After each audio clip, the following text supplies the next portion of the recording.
Okay, well, good afternoon again. It's a lovely, wonderful Thursday, gloomy-ish kind of afternoon over here in Washington. Thank you all for joining us. My name is Phoebe, and I will be moderating today.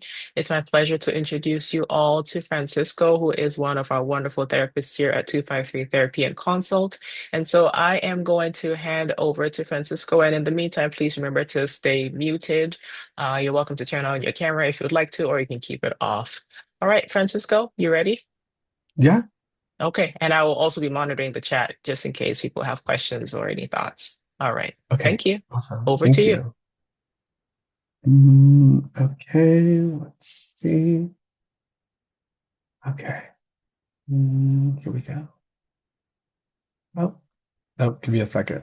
Oh,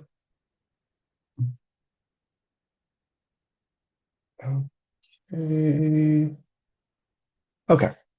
So you can see the slide. Yeah. Okay. So to welcome everyone, just kind of like to start off with like a breath just to bring us into the space, just to allow us to create a beautiful little bubble to hold us while we really like get to know stress and befriend it or learn to manage it a little bit better. So we're going to take a, a 3 second breath in and we're going to hold it for 3 seconds and we're going to release really slowly for 4 seconds. So I'd invite you to kind of allow your body to feel comfortable if it can. Make sure, as one of my besties says, like there's no tigers behind you. Check behind you. Let your nervous system know that it's safe. And go ahead and take a breath in for 3 seconds. So 1, 2, 3. Hold for 3 seconds. And then release slowly for 4, 2, 3, 4. We're going to do another one. So breath in. 1, 2, 3. Hold. 1, 2, 3, and then release slowly for 4. Okay, last one. Breath in, hold, release.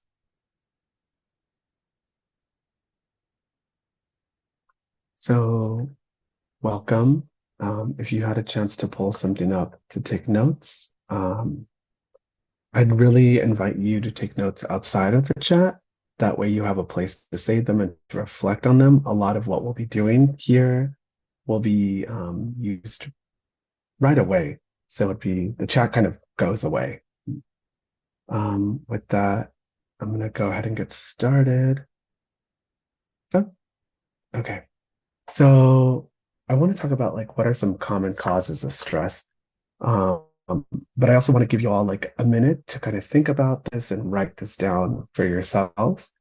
I wrote down some examples, right? Like there's financial stress, relationship stress, work, school pressure, health concerns, major life changes. And I just want to give you like a minute to kind of think and write down some causes of stress in your life right now. So go ahead. I'll count down the minute.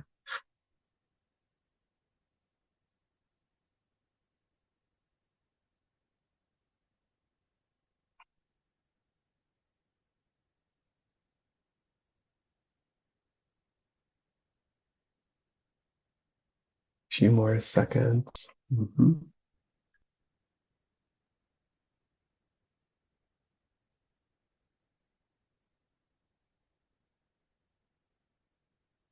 Hmm. Okay, about 10 more seconds.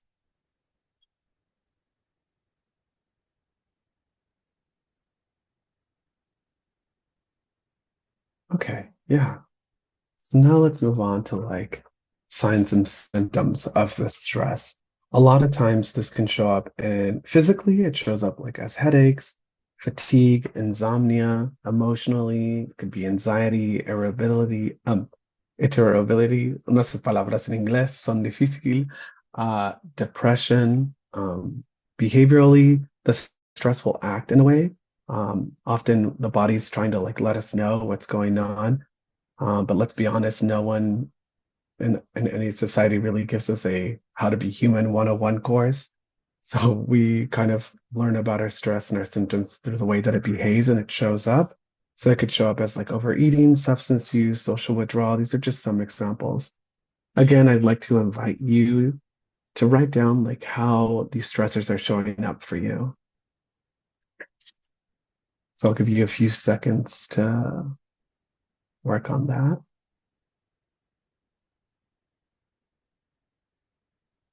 Just think about how they show up physically, emotionally, and in what behaviors they might be showing up in.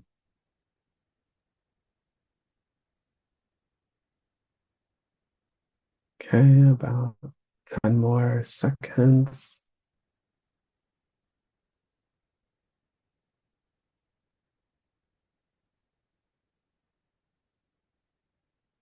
Okay, so let's just kind of like bringing it in. We're going to talk about three different types of stress.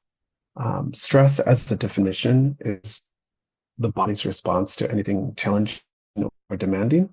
Today, we're going to talk about acute stress, chronic stress, and eustress, which is also known as a type of good stress. So, acute stress means your body and your mind are having a strong or short-term reaction to something stressful that just happened. Think about this as like your body's alarm system turning on when you fight with someone, you get bad news, you're in a scary or dangerous situation. Your body is just kind of letting you know, like, whoa, something's going on, adrenaline's moving. Your heart might beat faster, you feel a little anxious or upset. But this type of stress usually goes away. Like it doesn't stay past the situation. Of course, if the situation's a lot more heavier, it becomes chronic stress, and we'll talk about that. So acute is like sudden and short term. Okay. Chronic stress is an ongoing or long-term type of stress. This usually happens with trauma, but a lot of events could lead to this. And it's just stress that accumulates and builds up, and the body's not able to really like let go of or release. So it means your body and mind are under stress for a long time, not just for a little while. And this can happen with, for example, money problems that don't go away, difficulty with a job, school, relationships that are it's just kind of continuously happening. You feel unsafe or overwhelmed all the time. Instead of calming down after a problem, like with acute stress, your body stays in stress mode. This can make you feel tired, anxious, even cause depression. So it's your body's response of like, I don't know what's going on. Um, and we all live in a world where chronic stress is like the mainstream media's main form of approaching everything. So I'm well aware that chronic stress is alive and well in the US. Let's talk a little bit more. Now let's talk more about like use stress, which is also means like good stress, beneficial stress. This is the kind of stress that like shows up and it helps you and you feel excited, maybe motivated and focused. It is stress also. So your body has very similar responses, but this stress is like intended to help you grow, right? So this is when something is challenging, but also positive and meaningful, right? Like starting a new job, going to school, going on a date, preparing for a performance or like a big game, planning a presentation, right? Like it motivates you to like, oh my gosh, like I want to practice this, I want to do this. It's it's often just showing up as a form of like focus and motivation.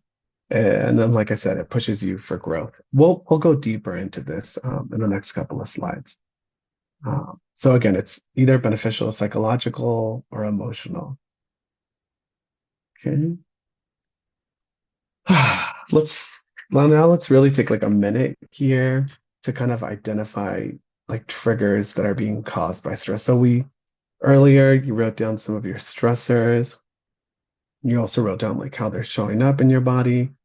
Now let's kind of take a moment and like let's take a step back to kind of recognize where the stress might be coming from. So from a cognitive perspective, we could say like work is really stressful, right? But let's break that up. So what about work? Is it the coworkers? Is it your job itself, the routine, or is it the fluorescent lighting? Let's be honest, that's not the best. You know, just trying to identify what is triggering the stress at work or in the relationship or um, in in your body, really. So, kind of give you a minute to see if you can identify something. Be gentle with yourself. This isn't a test, you know, no one's being graded. We're just trying to like make space and create a container so we can hold like a better understanding of stress.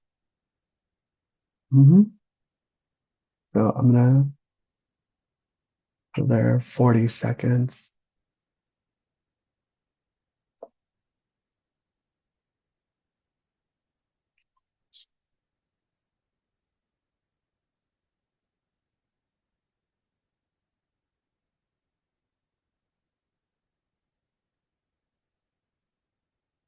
About another 15 seconds.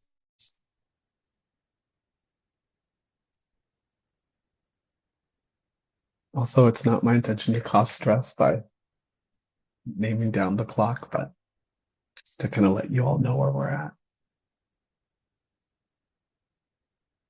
Okay. So now let's move on to like befriending stress, stress management techniques.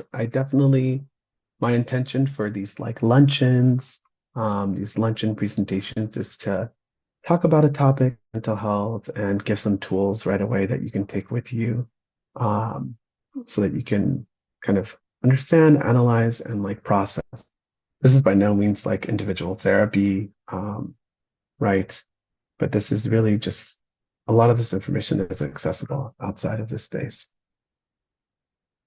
So let's talk about how to work with each one. So for acute stress, remember this is the short-term one.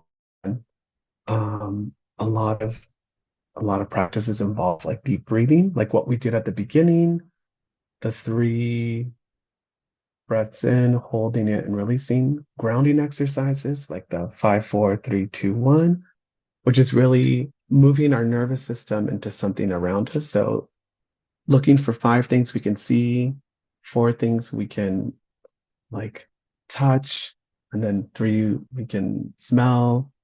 Oh wait, no, wait. Sorry.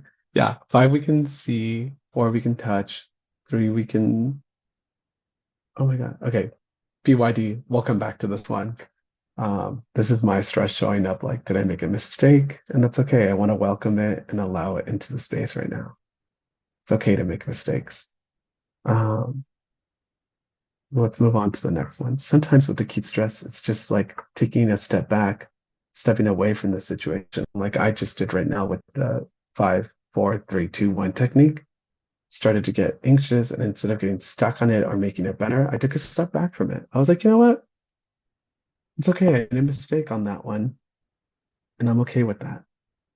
This also can apply when you walk away from situations in your life, individuals, um, or just anything really that's just too overwhelming where your nervous system is like, I need to move away from that.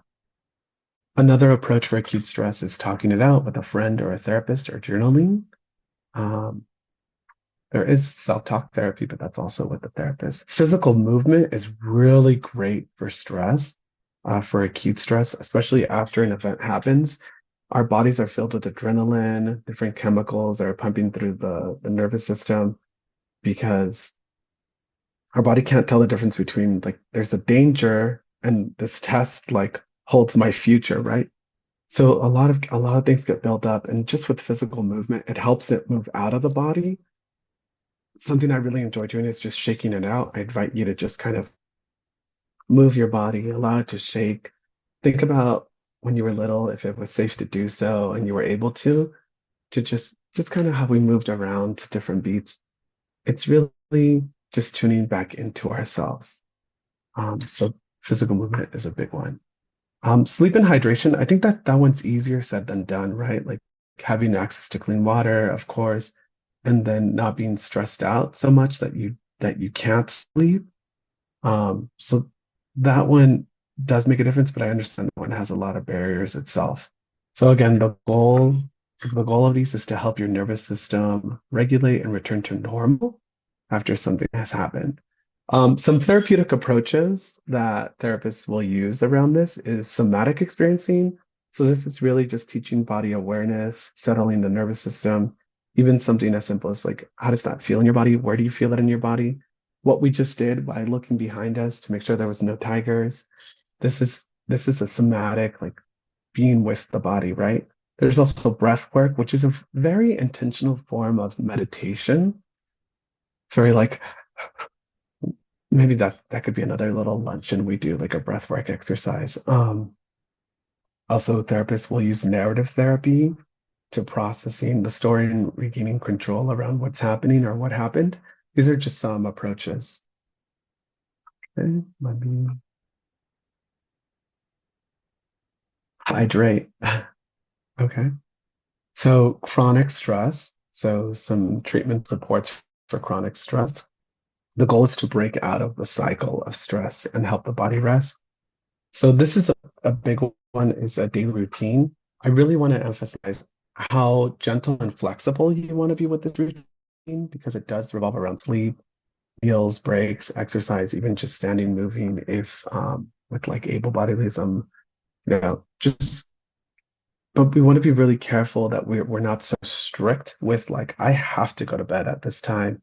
If I don't go to bed by 9, like I'm going to be stressed out the rest. No, we want to be like gentle, right? So maybe a bedtime routine will look like, from like 8 to 10, I really want to wind down, like setting an intention. Like I want to start to slow down with things. I want to like my routine isn't necessarily like a checkbox of like I ate, I slept. It's more of like I'm gonna approach this area of my life. I'm gonna do it gently. Because again, we don't want to create stress around reducing stress. There's also like setting limits, reducing toxic relationships. This is definitely something to work with a friend, a therapist. Um, you don't want to fall into a cognitive thinking error where it's like, I absolutely don't want to see this person anymore because it caused so much stress. You want to like be able to examine it and maybe bring it back into a midpoint of like, you know what, I can't see this person on the days that I work really hard because this person pulls a lot for me, or I have to let this person know like I'm only available like these times. Of course, if you're like your safety or in danger and you're like, no, I can't be around that, like absolutely, like, crisis line 911, like yeah, like take care, take charge. But in general, just kind of reducing the relationships that are causing stress is a really helpful way. Another more stress management tools are meditation, art, journaling, lifestyle changes, if possible, changing home, money, job. I know that one's also really challenging because from a social justice perspective, like no one really asked for a high cost of living. No one asked for like a high cost of everything, right? Like a lot of these chronic stressors, unfortunately, they do come from systems above us.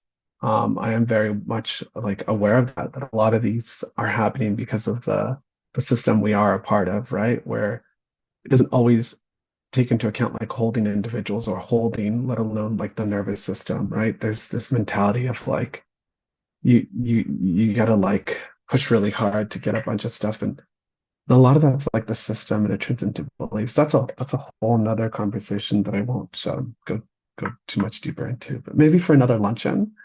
Um, some other approaches are meditation. Sorry, medication. Medication can help, but it can also cause stress. So that's why it's really important to work with your primary care provider, not your therapist on this. Just because medication management is something you want to kind of keep an eye on, maybe even keeping a journal, tracking how the medication's affecting you, what areas it's moving in. And of course, always using medication in conjunction with therapy. I think there's narrative around that. Oh, I'm not feeling it anymore, so I don't have to deal with it anymore. And that isn't the that isn't the best approach because you have a chance to kind of manage it better and work through it like a lot more manageable. So I would recommend tracking that one. Uh, Again, like the goal is breaking the cycle and allowing the body to rest, which different approaches therapists will use is cognitive behavioral therapy, kind of like mindfulness, like what we're doing right now, reframing, like observing a belief system, a thought, analyzing it, understanding it, and then changing it up. I'll give some examples in the next couple of slides. Internal family systems is amazing for chronic stress. In short, it's a therapeutic approach that uses parts work and parts language. Think about the movie Inside Out, where there's joy, sadness, disgust, anger.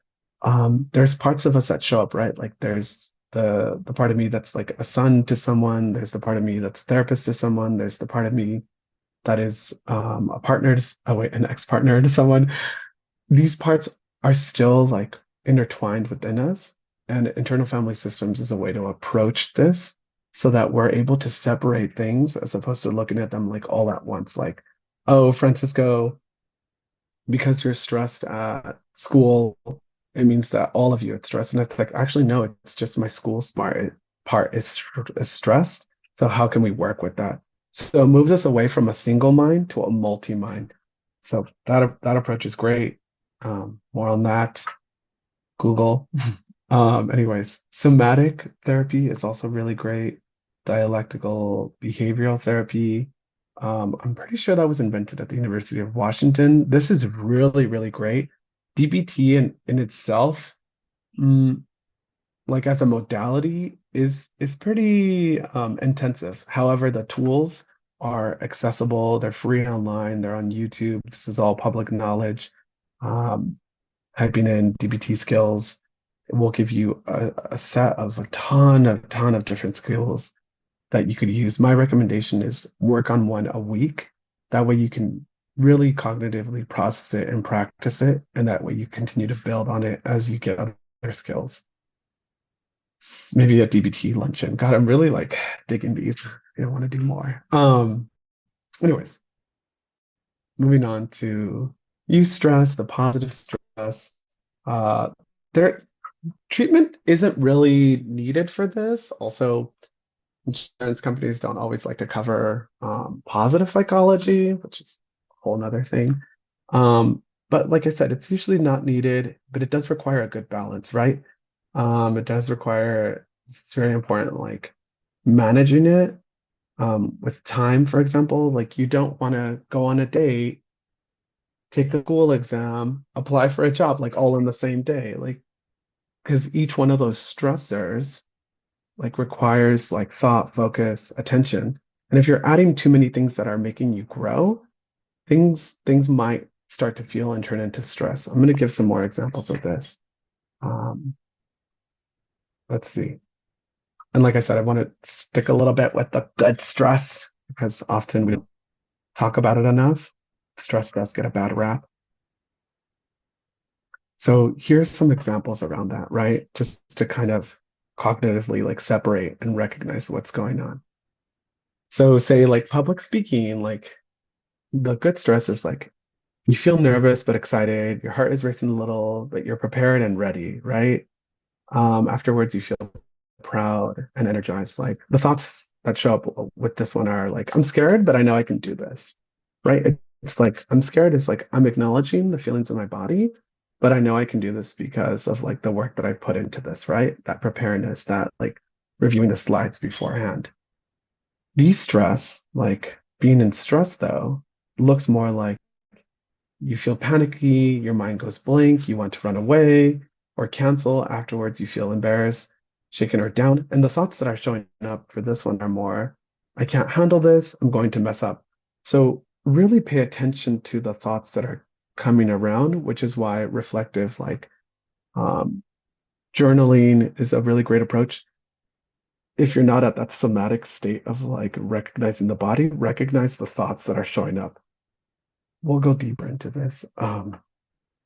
Another example is like starting school, going to like a new job or being in school. Like you're a little anxious, but mostly excited to learn new things. You slept okay, because let's be honest, who really sleeps amazing all the time?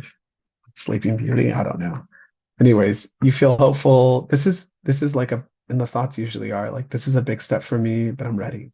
Right? De-stress is like you're overwhelmed, you can't eat, you can't sleep, you dread each day, you're constantly exhausted. And the thoughts that are around this are like, I hate this, I can't keep up with this, I want to quit. So recognize the difference there. This is a big one where I've seen a lot of clients kind of get the healthy stress and the stress mixed up in. And it's usually with exercise. So a workout will feel challenging but fun. You feel proud and energized afterwards, right? Like it was hard, but I feel great, you know? Whereas like in stress mode, where a lot of people get stuck and think that this is good stress, is that they're pushing themselves really hard. They're feeling a lot of pain or they're getting injured. There's this narrative in the exercise world that's like no pain, no game, which I'm like, who came up with that? It's fine. We don't need to know, but this affects the body, right? Like we're pushing on it way too much. We're dreading going back, and the thoughts are like showing up like this was too much. I feel worse, not better. So really mindful there. And also, oops, ouch, if I offended anyone's like no pain, no gain mentality. This is just cognitive processing skills, okay, that I'm sharing. Mhm. A quick way to tell them apart is really like breaking it down to like, is this going to help me grow or break me down, right? So is this for my growth what's causing me stress, or is it going to break me down, right? Like school is stressful, but it does have an outcome, right? Like school is its own thing. It's its own thing, right? Systems within school are their own thing, but ultimately, like they are causing growth for you. Um, can I recover from this afterwards? Yeah. Okay, great. That's good stress. No? Okay, that's more stressful. Like let's explore that. Let's dive that. Let's break that up. Do I feel out of control or stuck? No? Okay. Yes. That's stress. I know I'm kind of like making them seem like one and the other, but I'm really just trying to help you all understand like the separation to be able to identify them, right? Do I feel excited or motivated about it? Yeah. No. Excitement does often show up like stress. It does feel like stress. Sometimes it's hard to tell the two apart. More on that in future series. Oh, actually, oh, that's it. Yeah, actually, this is it. That was it. That was the end of the webinar. I'd like to invite y'all to check out our website at 253therapy.com. If you want to chat, you can look me up or other therapists there. Also, any of the techniques or approaches that I mentioned here, like you can bring these up with your therapist. Like a lot of this is also public knowledge if accessibility or barriers are in the way. And yeah, thank you all for coming to this little lunch. I hope to do more in the future and that you all can stop by. I'm gonna stop sharing. Okay. Okay, I think that's yeah. Yeah. Thank you. Kumkuka. Thank you so much, Francisco, for this wonderful presentation. And thank you all also for joining us. Like Francisco said, we're gonna, work really hard on bringing some of these presentations and webinars that are at no cost to you all as our community. And you are welcome to visit our website, www.253therapy.com. Our clinicians are always accepting new clients. Francisco, I believe you're accepting new clients. And so please let us know if there's any way in which we can be there for you. So thank you all so much, and I hope you all have a lovely rest of your day.